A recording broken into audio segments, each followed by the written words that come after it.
Dear viewers, this story was written by a talented Ukrainian writer, Amora Batler. It always seemed to me that a happy family is a spacious house, a yard with a white fence, a beloved wife, a couple of children, and a dog. I myself grew up mostly in an orphanage. Several times they tried to give me to different foster parents for adoption, and each time there were different couples, from drug addicts to overly well-mannered Catholics, but I didn't get to live with them for very long. Sometimes, when the family was more or less normal, I was allowed to watch TV, where I mostly watched movies about happy families. And from that time, I started to dream that when I grow up, I would have a good job, then I would get married and have everything that for me meant a happy family. But time passed. I got through school, but I couldn't get into college the first or second time. So I decided not to waste time, and I found myself a job in an automobile repair shop. I started with the smallest, was a kid on the run, but I looked at the work of mechanics, and one noticed my interest and began to teach me in his spare time. I picked up everything on the fly, like I was born to do it. And within a year, I was working there as a mechanic on pair with the others. While the weekdays flew by, I did not stop thinking about my dream, but how to realize it. I did not know yet.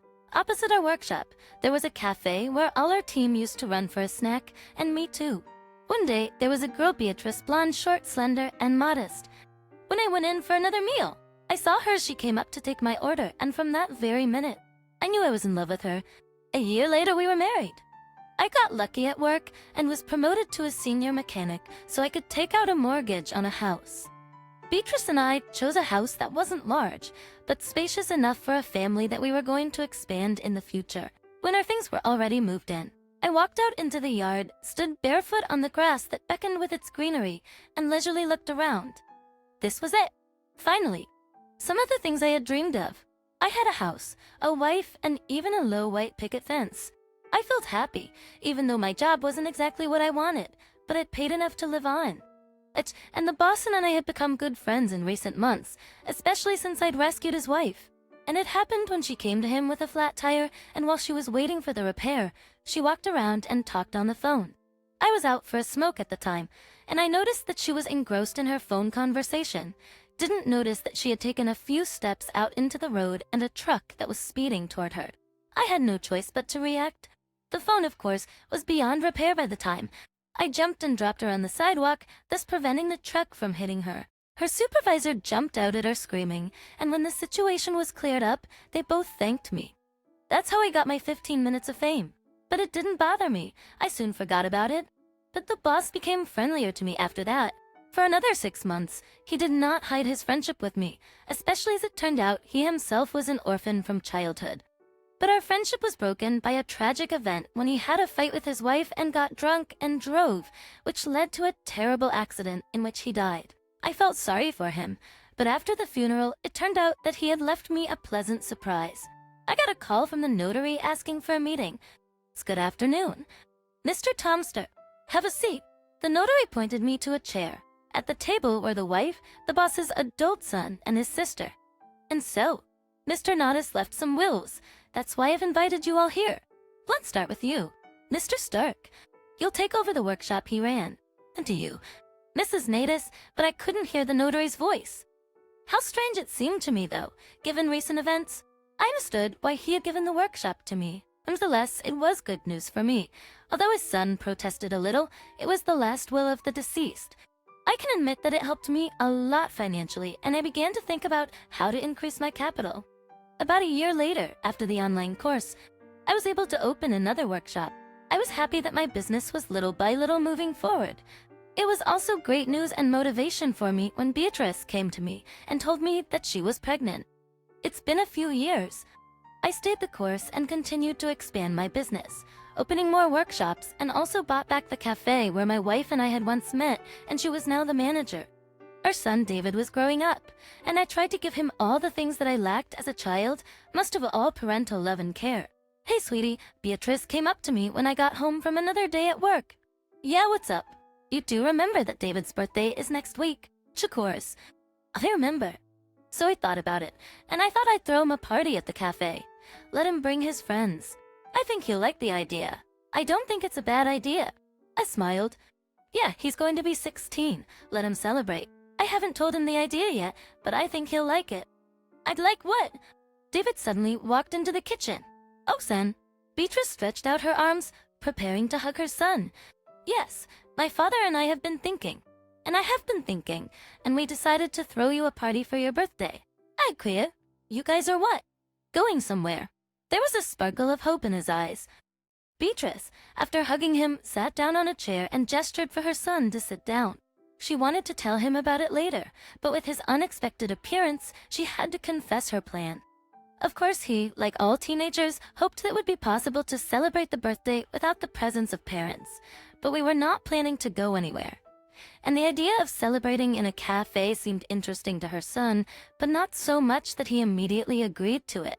Actually, we wanted to sit by the lake. Zach already had his license, and we could go to his cabin in the country. He suggested it. It's wonderful news that you have such caring friends, but I wish you wouldn't go so far away. I'm not a kid anymore, and I want to celebrate the holiday without my parents. I'm sorry. I love you, but you have to understand me. I understood him, even though I was worried. At 16, I didn't have a party to organize. Actually, at boarding school with other children, on holidays, sat around a fire in the yard and roasted marshmallows. Now I wanted to give my son a fledged holiday. We already had a decent party every year for his birthday, but 16, that's almost an adult, a turning point on the road to the future. Look, Beatrice, why don't we let them take a trip wherever they want to go? I decided to talk to my wife after my son left, but I'm just worried about him. What if they're in there drinking, or worse, doing drugs? Oh, really? I hugged her. Don't worry so much. Our son is old enough to know how to behave. That's the thing about age. You know how teenagers are nowadays? In a way, she was right. I promised to talk to my son and make him promise not to do drugs or drink. But in the back of my mind, I knew that anything could happen. I talked to David that night, and he gave me his word that he would behave himself and come back in the morning. After that, I went to comfort my wife so that she would not let any bad thoughts go to her head. Since a week later, David, as planned, went with friends to the country house of his friend's parents. Beatrice did not want to let him go. She acted as if he was going to war, not to celebrate his own holiday. I was calmer, hoping for my son's prudence. I always trusted him. From childhood, I taught him that trust is the most important thing, and he tried never to let me down. I heard the sound of a car pulling up outside. All right, I'm off. My son kissed his mother on the cheek, waved to me, and ran out of the house. God, I'm so worried. What if something happens to him? Oh, honey, come on. You've seen too many movies. I mean, he promised me everything would be okay. Still, I don't think we should have let him go. I wish we'd gone somewhere on our own if he wanted to celebrate without us. She couldn't stop worrying. She calmed down in the evening. She and I decided to drink champagne in honor of our son's holiday, and we sat down to watch a family comedy on our favorite couch in the living room. I hugged her gently, and she soon dozed off in my arms. I felt tired myself. Looking at the clock, I realized that it was past midnight, and gently waking my wife. I invited her to go to the bedroom, when Beatrice had already settled down and almost fell asleep. I went to drink something stronger. There was a bottle of wine in the refrigerator from the last party, but it wasn't what I wanted. I went to the garage and pulled out my stash in the toolbox. Getting in the car, I took a few sips from the flask of strong whiskey. I wanted to call my son and ask him how he was doing, but I realized they were probably in the middle of a celebration, and I promised him we wouldn't bother him, so I took a few more sips and went to bed. When the time came that David had promised to return, he wasn't there yet. Why are you crying like that? Maybe they overslept or were delayed on the road. Let's wait a little longer, I said when my wife started to show a lot of anxiety. Ladies, I can feel that something's happened. She went into the bedroom and got the phone.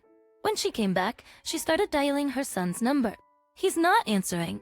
Why isn't he answering? I didn't know what to say to her. She was getting hysterical, and after several attempts to reach her son, she sat down at the table and cried. Chen, well, maybe there's something wrong with the phone. You never know. I went over to her and hugged her and tried to calm her down. I was beginning to have dark thoughts in my head too, but I hoped it would all turn out to be a simple misunderstanding. But time was running out. Beatrice called to her cafe and asked them to settle all matters without her. I stayed home with my wife too, seeing her condition. After 2 hours, she couldn't calm down and wanted to call the police. But I asked her to wait a little longer. You'll see. He'll come in and say his battery's dead. I tried to believe what I was saying. They should have been at the cafe celebrating. I knew where Zach lived, so I decided to go to his place. After making my wife promise not to do anything stupid, I hurried to his house, hoping to find out something. When I rang the bell, Zach opened the door. He looked tired and a little worried. "Hello, it's Mac. I see you're home already. Is my mafekakli? Where's my son? Mr. Sturk, isn't he home yet?" Zach asked with surprise in his voice. "If he was, I probably wouldn't be asking you. I'm sorry, sir. It's just that we said goodbye to him 2 hours ago. He asked me to drop him off at the park." "By the park? What's he doing there? And why isn't he answering his cell phone?" Zach closed the door in front of me.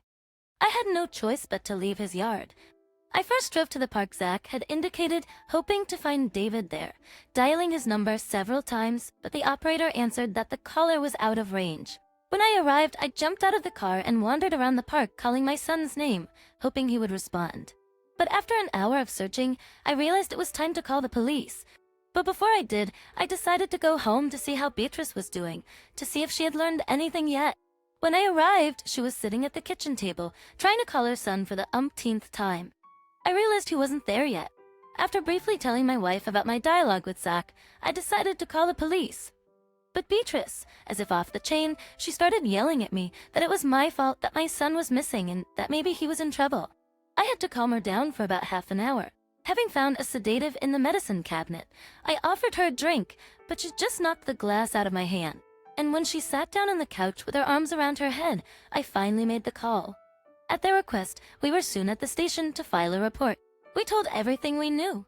The officer who spoke to us said he couldn't take a missing person report yet because it was too short a time and it was possible that our son had just gotten himself a girlfriend and was hanging out with her. But I really pleaded with him and my wife was just getting hysterical. The officer promised that while they were unofficially looking into the matter, hoping, as I did, that things would come to a head soon, he promised that he would interview all of his friends, but he wouldn't promise anything yet. Beatrice and I drove home. The first thing she did when we crossed the threshold of the house was to call her son's name, screaming at the top of her voice, hoping he had already returned. But the house was empty. I got a call from work asking me to come over. Something important had happened. "Honey, will you stay home? I have to go to work right away. How can you think about work when our son is missing?" She cried again. I put my arm around her and sat her down on the couch. "I'm worried too. Believe me. And I believe our son is about to come home. We have to wait a little while. Maybe the officer is right and our boy is really at his girlfriend's house." But by the evening and the next morning, David had not shown up, and there was no news. The police were also just throwing up their hands. Beatrice herself had gone around to all his friends she knew while I was at work. And when she got to Zach's house, she met his parents, and she could hear them arguing hard outside the door. When they opened the door, she almost fell over and asked them what they knew and asked them to give her the address of the cabin where the teenagers were celebrating. Beatrice called me and said that she intended to go to the address she had gotten, and I could hardly persuade her to wait for me. It was already evening when we arrived at the lake house. Zach's parents and Zach were already there. "Talk to me. Tell me what happened to my son." Beatrice questioned Zach. "Hey, leave him alone. You're on a roll. It's not his fault. You can't raise your son right. What does that have to do with the other kids?" Zach's mother responded in insulting tone. Dear listeners, please like and subscribe to our channel. It stimulates me to release new videos for you.